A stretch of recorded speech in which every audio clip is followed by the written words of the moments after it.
What's your name, man? James Brown Jr. James Brown Jr. What's good? How long you been knowing Kaution? Me and Kaution, we go back to childhood, man. I mean, I think we knew each other before we could actually even really know each other because our mom and dad used to kick it all the time. And then through life, that's what happens. Where was you at when you heard Kaution got in the accident? I was actually working at the U-Haul, man, 28th Street here in Grand Rapids, Michigan. The new year, it was coming into the new year of 06. That's when we got that news. Wasn't good. And I was one of the first people to go up to the hospital and check it out. Who told you that he got in the accident? Just a network of friends. It wasn't just no one individual. It was a bunch of people who we used to ride bikes and just neighborhood grow up type stuff, play basketball, swim, baseball in the parking lot type stuff. So it was no one person. It was a bunch of people involved in the efforts. How did you feel when you first heard that news, man? How did it when you first heard that your best friend, one of your best friends, was in an accident like that? You really don't know how he gonna come out of it.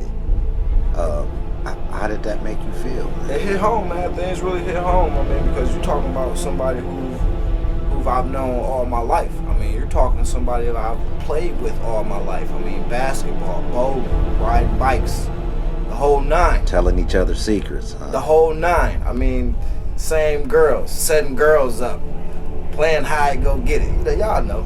So you went from there to now he might not be able to walk. He might not even make it through it. He might not make it through it. Because when I saw him, he had a halo on.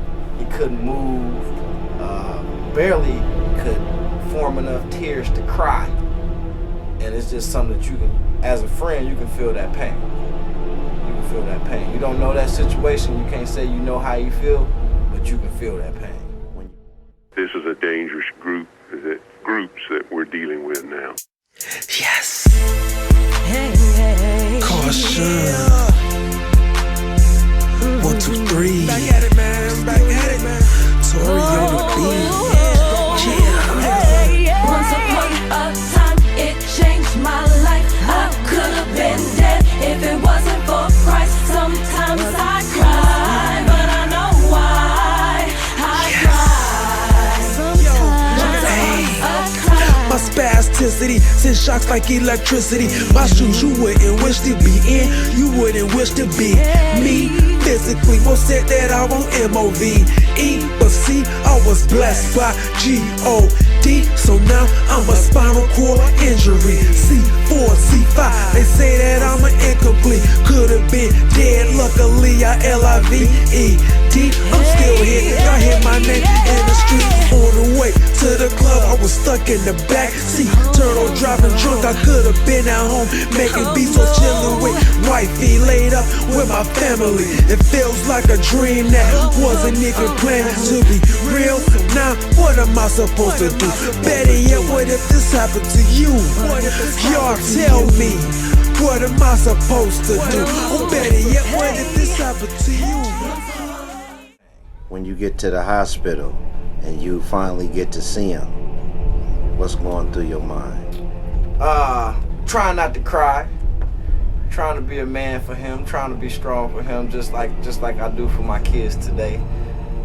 Not to say that he's a child, but like I said, when you see your best friend lying in the hospital bed and not being able to know what the next move is going to be and how things is going to play out, you kind of send them prayers up and hope that blessings come down.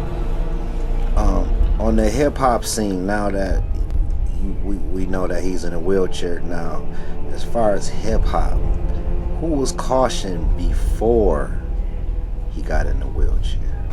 What kind of impact did you see them making before the accident happened?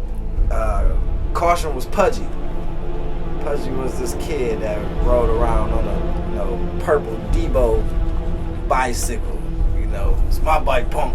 That was him, man. But he had mirrors on the bike, and you know, he had alarms on the bike. You couldn't even take his bike. You couldn't ride his bike. That's who he was, man. Still the same dude today, man. Still joke, still humble.